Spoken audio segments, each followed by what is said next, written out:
To get started, from your crotch, measure the length you want your shorts to be. My measurement came out to 4 inches. Then using any high-waisted pant pattern you have, mark your measurement from the crotch line on that pattern.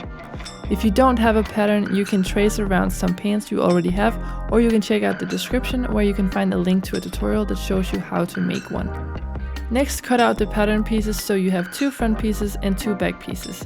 It's important that the fabric you use for this project is stretchy. I suggest spandex or jersey fabric.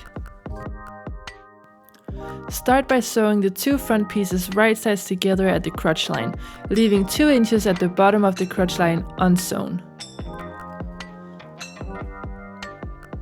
Then sew the side seams of the back pieces to the respective front piece. Again, right sides together.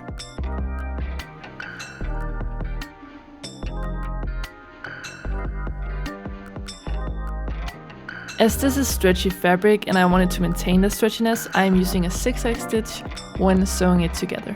Next, go ahead and sew the inseam of the front and back piece together on each leg.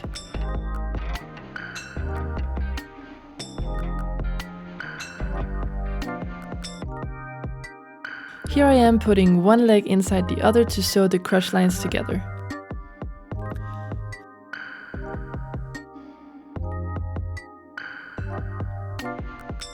As you may be able to see here, I am continuing the stitch I made in the very beginning when sewing part of the front crotch line together.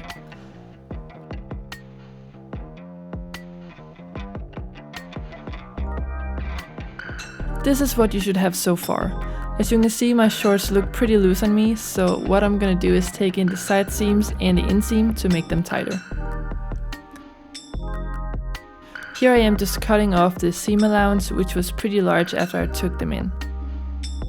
Next, take a tank top and trace it onto your fabric and cut it out. You want to trace at the waist and up.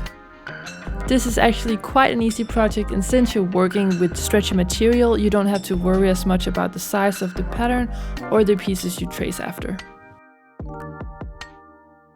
Put the back and front piece of the top right sides together and stitch side seams and shoulder seams together.